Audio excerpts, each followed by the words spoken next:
আসসালামু আলাইকুম, welcome back to my channel আসিয়াস ডেইলি কুকিং অ্যান্ড টিপস। আশা করছি আপনারা সবাই খুব ভালো আছেন। আলহামদুলিল্লাহ আমিও আল্লাহর অশেষ রহমতে খুব ভালো আছি।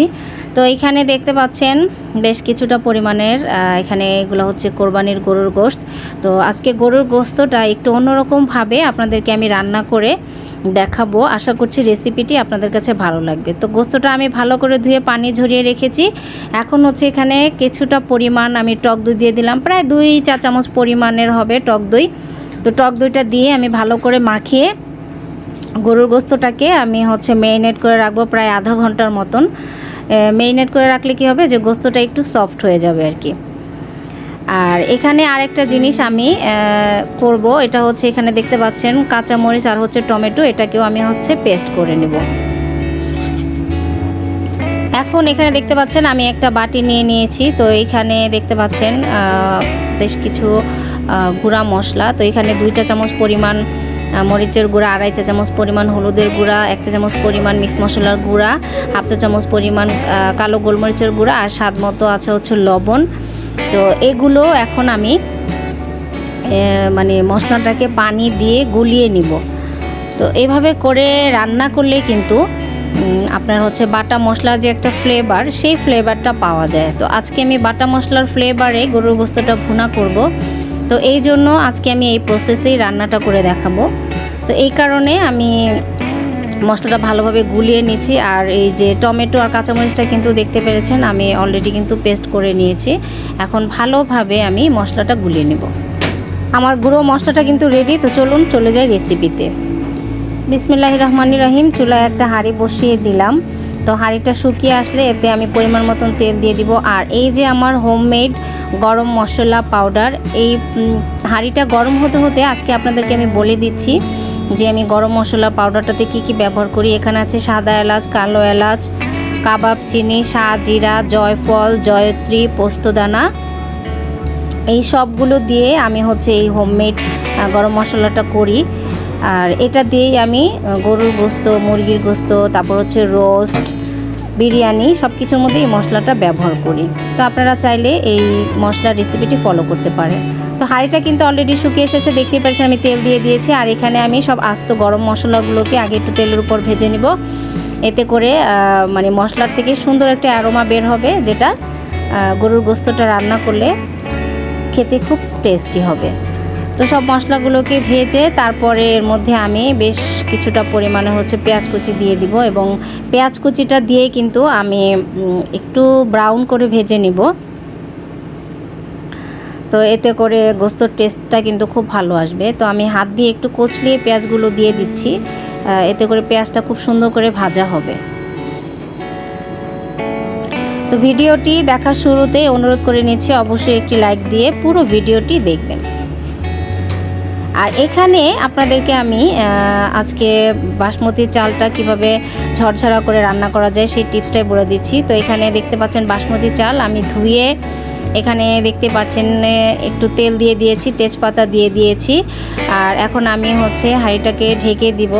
তো এইভাবে করে রান্না করলে কিন্তু বাসমতি চালের ভাতটা খুব সুন্দর ঝরঝরে হয়, এবং বাসমতি চালগুলোতে এমনিই লম্বা লম্বা হয়। আপনারা চাইলে এভাবে করে নিতে পারেন। তো আমি ভাতটা বসিয়ে এখন হলো চলে এলাম এই পাশে গোশত রান্নার জন্য। তো দেখতে পাচ্ছেন পেঁয়াজটা কিন্তু অলরেডি একটু ব্রাউন হয়ে এসেছে। এখন হচ্ছে এখানে আমি প্রায় হচ্ছে 3 টেবিল চামচ পরিমাণে দিয়ে দিয়েছি আদা রসুন পেস্ট। আর এখন এখানে দিয়ে দিব হচ্ছে 1 টেবিল চামচ পরিমাণে জিরা ধনিয়া পেস্ট। আর এখানে আমি যে টমেটো আর হচ্ছে কাঁচামরিচটা পেস্ট করে রেখেছিলাম, এটাও হচ্ছে এই মশলার সাথে দিয়ে আমি একসাথে হচ্ছে ভেজে নিব। এতে করে মশলার যে কাঁচা একটা স্মেল থাকে সেই স্মেলটা কিন্তু চলে যাবে।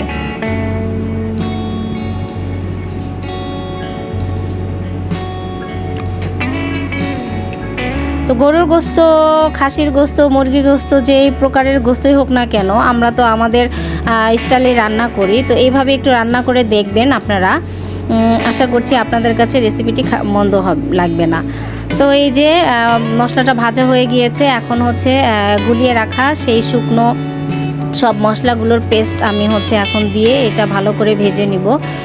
আর এখানে হচ্ছে আমি যেই হাতে গরম মশলাটা করেছি সেই গুঁড়োটাও এখানে দিয়ে এরপর মশলাটা কষানোর জন্য এখানে আমি বাটিটা ধুয়ে পানি দিয়ে দিব এবং একদম তেল উপরে উঠে আসা পর্যন্ত মশলাটা ভালোভাবে কষিয়ে নিতে হবে।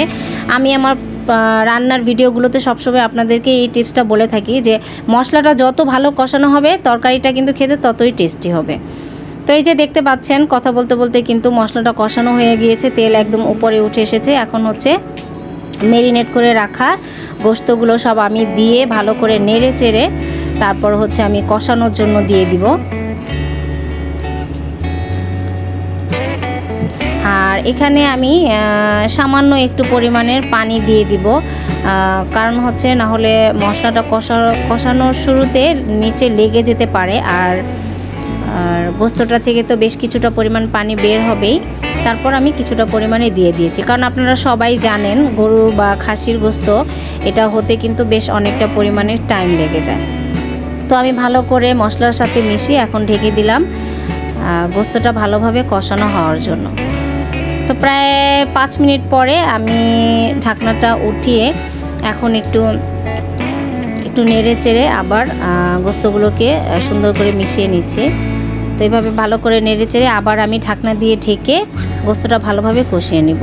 আর এইদিকে দেখুন অলরেডি কিন্তু আমার বাসমতি চালের ভাতটা কিন্তু হয়ে এসেছে। এখন হচ্ছে আমি ভাতটাকে ঝরা দিয়ে দিব।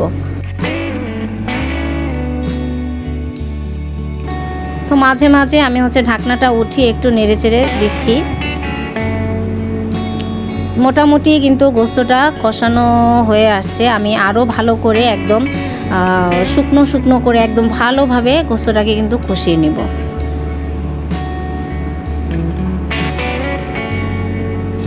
তো এই যে এই পর্যায়ে দেখতেই পাচ্ছেন গোস্তটা কিন্তু বেশ ভালোভাবে কষানো হয়ে গিয়েছে। আর মাশাআল্লাহ দেখুন দেখতে কিন্তু কতটা লোভনীয় লাগছে। তো এইভাবে আমি ভালো করে কষিয়ে নিয়েছি। এখন এখানে দিয়ে দিলাম হচ্ছে গরম পানি। তো গরম পানি দিয়ে আমি ভালো করে আবার নেড়ে চেড়ে চারপাশ থেকে মশলাগুলো নামিয়ে গোস্তটাকে একদম ফুল কুক হওয়ার জন্য ঢেকে দেব। আর এখানে দিয়ে দিলাম হচ্ছে এখন 5-6টার মতন কাঁচামরিচ। অলরেডি কিন্তু আমি এর মধ্যে বেশ কাঁচামরিচ শুকনো মরিচ ভালোই ব্যবহার করেছি। তো লাস্ট পর্যায়ে ঘ্রাণটা থাকার জন্য আমি দিয়ে দিলাম। তো এই যে দেখতে পাচ্ছেন গোশতের ঝোলটা কিন্তু অনেকটাই কমে গিয়েছে। এখন হচ্ছে এই পর্যায়ে আমি মানে টেলে রাখা জিরার পাউডারটা দিয়ে দিচ্ছি, দিয়ে আবার নেড়েচেড়ে ঢেকে দেবো। এতে করে হচ্ছে জিরার যে স্মেলটা এটা পুরো গোশত তরকারিটার মধ্যে একদম মিশে যাবে। তো এই যে দেখুন আমার বাসমতি চালের ঝরঝরে ভাত, দেখুন দেখে নিশ্চয়ই বুঝতে পেরেছেন কতটা সুন্দর হয়েছে। আর এখানে আমার গোস্ত তরকারিটাও কিন্তু অলরেডি হয়ে গিয়েছে। তো চলুন আপনাদেরকে একটু পরিবেশন করে দেখিয়ে দিচ্ছি।